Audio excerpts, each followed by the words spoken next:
So there's been a lot going on in my personal life, and there's a lot that's going around in the world this week, particularly. With the forest fires and the stock market, and my own personal life coming crashing down. I was thinking, you know, growing up, I saw my parents struggle a lot. All right, I mean, we weren't. Um, it wasn't bad. I mean, and I had a decently privileged childhood. I got almost everything that I ever needed. Not necessarily everything I wanted, but I got everything I ever needed. It was a solid upper middle class living back home in India. But sacrifices were made by my parents. And I very well knew that growing up that I would need to do better. Much, much better. And part of the plan was leaving the country because at that point it seemed like in India you weren't paid rightfully for the kind of work you put in. I think things have changed a lot since then. I think salaries and everything is just very different now. But growing up, I always knew this that I would have to leave this country to make something of myself. And obviously there was the American dream, or let's just put it, the more Western dream, where you just saw people living a much richer, happier life. I'm in the West now, and so are you. And I literally see everything crashing and burning. It's like dystopia. I don't see anything coming to fruition, be it personally, be it professionally, be it financially. So the reason why this came up is because I live in Toronto, which is one of the most expensive cities in the world right now in terms of real estate or even just rent. Basic rent is through the roof compared to what people make in this country, right? It's almost to the point where it's not affordable. So even though I make a decent six-figure salary, I am almost, you could say, living paycheck to paycheck. And by paycheck to paycheck, I mean that I have a certain amount of my money that I allocate to what would be my retirement. And after that and all my necessities, I have nothing left. Like, I can just take a vacation if I want to. I cannot afford to do it. So, what happened is back home this week, a few things changed. And now I think I would have to contribute more towards my parents' living situation. So, at this point, I am considering looking for another job because it's either I screw my retirement and be like, I'll figure it out at some point. But if I want to keep my retirement on track, I need to take up another job. I'm a well educated guy with about 4 to 5 years experience, making a six-figure salary, looking for another job because I'm living paycheck to paycheck. This is dystopia. Yeah. What went wrong? And of course, forest fires are not helping with smog everywhere that I'm inhaling campfire. Yeah, It's I like, only heard about that or I've seen pictures. Obviously, I'm not there, but it's what was happening in California 3 years ago in 2020 when I moved here.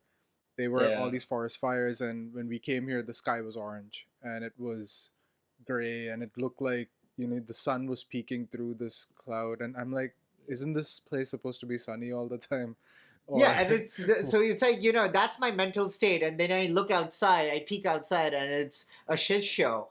And I'm yeah, like, I don't know what the fuck I'm doing with my life. Why am I yeah. here? And where do I go? One thing that I've noticed over the years is I have plans for things that I'd like to work out a certain way, and whatever's within my control, I try and influence.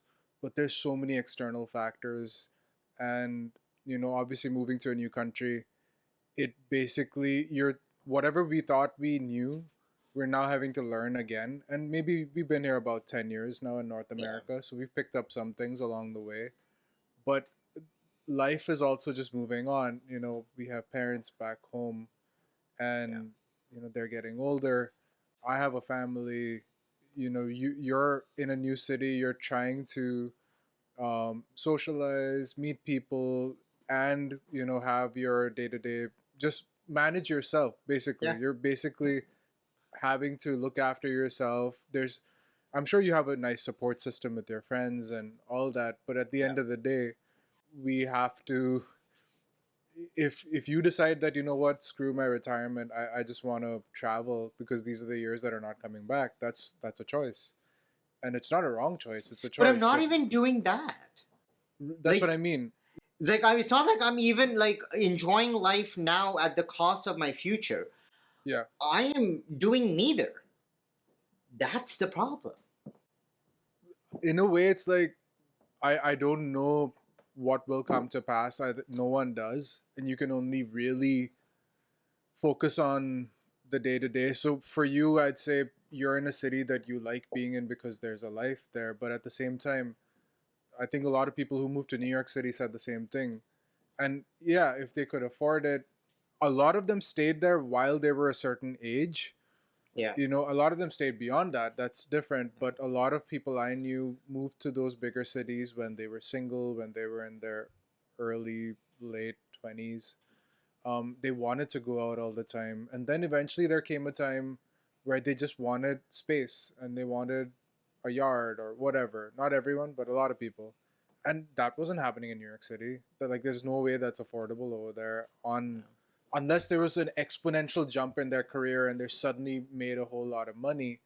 It wasn't going to happen. So either you sacrifice that idea of a yard or space, or you sacrifice the idea of what you thought your career was going to look like, and maybe you change lanes just to sort of get a bigger paycheck. But at this we've talked about this before, till we were done with college there was a very prescribed path, and at this point there's, you can choose any road you want, anyone can, but the consequences are ours too. But Like, there's no. do you really think people can choose? Because I'm talking to people. Okay, the U.S. is much bigger, right? It's a far bigger country. I think there are definitely far more options. Let's talk about Canada right now. What options? Like, okay, you don't want to. Toronto's expensive, right? Cool. Where are you gonna go? Where the jobs are, right? There are only three major cities over here that offer jobs: Vancouver, Toronto, Montreal. Montreal won't give you a job unless you speak French. Mhm. So you can cut that out. The two places left are Vancouver and Toronto, two of the most expensive cities in the world. Yeah. So I speak to people and I also, listen to people on Instagram where they talk about their lives. And it's like they they both have paychecks that are they're living paycheck to paycheck. They both have jobs. They barely make enough food to feed their kids and pay their rent, and then they go back the next month. They don't have enough money where they can save and kind of move out and get 2 months, not even 6 months, just 2 months worth of savings to maybe leave the city and the current situation and maybe explore something else. They're Mhm. stuck. It's like you're stuck in the city and you cannot let go. Yeah. I You don't think don't that's my situation, know. but I think that's for a lot of people, it really is that bad. Where they want to go and they can't get out Right. because they can't save a single penny. They have to work every day to make ends meet. You know, it becomes a lot harder when you're tied into something like a mortgage, or something really is tying you to the location. Whether it's you've been at this company for 15 years and you've put in the hours and the time, and now what, I'm just going to throw it away and move someplace and just start up again. Maybe that's something that keeps people where they are. But when you go in initially, whether it's to Toronto, New York City, San Francisco, wherever, when you initially move in, you don't think of all those things. Why would you? Like, why would you be thinking about, 5, 10 years down the line, what's my exit strategy? Is there an exit strategy? I don't know. Like, I don't know if there's an exit strategy for me where I am right now. What I do know is, when I came in, I had certain ideas or expectations of where I was going to be, what it would look like. But those things change. And I can either, really, there's a choice that is, like in your situation right now, you said it yourself, you're not tied to the location. I mean, in a way, I Yet, am because I can't really move. I mean, the only other place I can move to is freaking Calgary or Vancouver, and they're both shit shows in themselves. I can't. There's no right, other place. I mean, immigration again, right? Everything comes down to immigration and having the paperwork to be able to work in any country that you want to. right, I don't know. I just feel like somewhere it's like the rich are getting richer. They went after the poor people. Now they're going after middle class people. And they're going after the one thing that the middle class had, and that was a home. And the reason I bring this up is because for any person who makes a normal income, you know, doing a 9 to 5 job, 30 to 60% sometimes of the salary goes into a home, right. depending on whether you're renting or not. That is the majority chunk of someone's income, not just for a month, a year, but their lifetime. People, take mortgages for 25, 30 years for a home.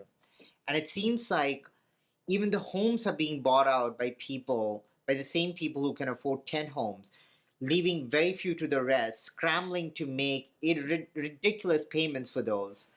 And the rest are just going to be living on rent. hmm, And I don't know, maybe it's my mindset and my algorithm is just, on Instagram is just catering to that. But I yeah, see people who want to kill themselves because they can't afford rent.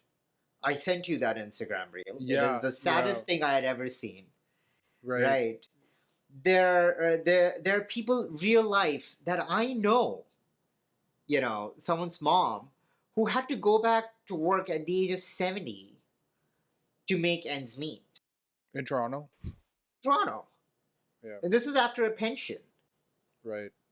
Right. a It's sizable probably pension. not going. Right. Pension was not designed to cover Toronto rents, I'd imagine. Yeah, I mean, I'm talking about a pension that's anywhere between $1,200 to $1,600, Hmm. which is a lot of money in a lot of places in the world, but it's nothing in a city like Toronto. And so it's just like, what is the exit strategy here?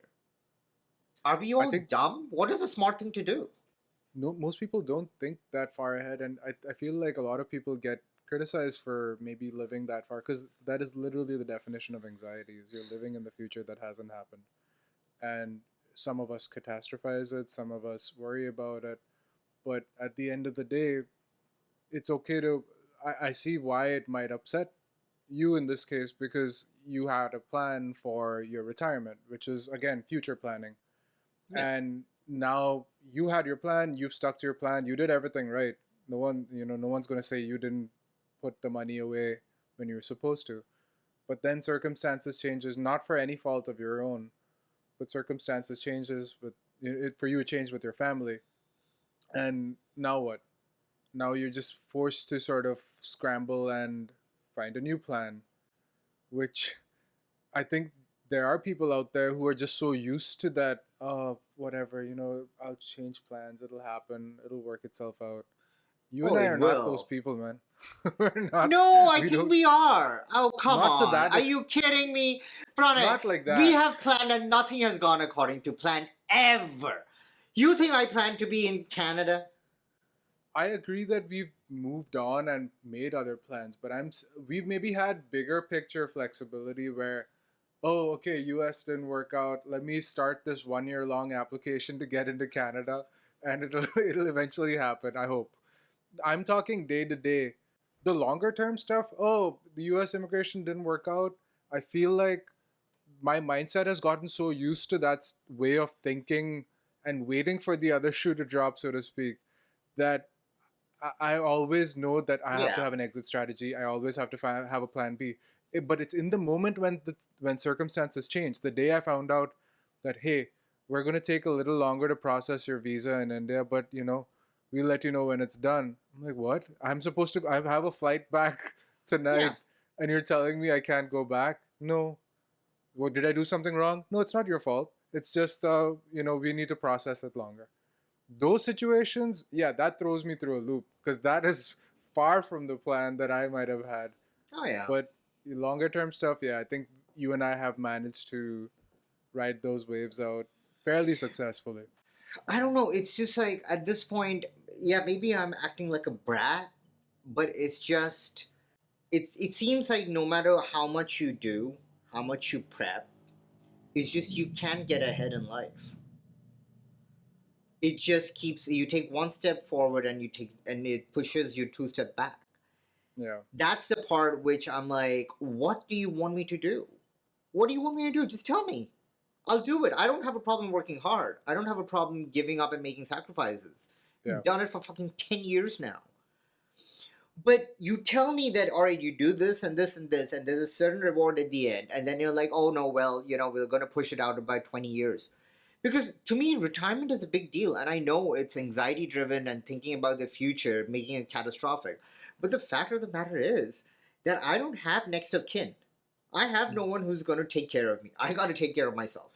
And I think mm, that stands true for everybody in this generation. Pension is not going to exist. It's a thing that's long gone. People need right. to get that reality check. Whatever you save is what you have. If not, you are going to be homeless. That is your reality. And it is not that surprising. Most people in the United States and Canada are literally 1 to 2 paychecks away from homelessness. Yeah, it is pretty tight for a lot of people, So you and I are fortunate to not be there, but circumstances change, like we said, and you could end up Yeah, there. shit happens.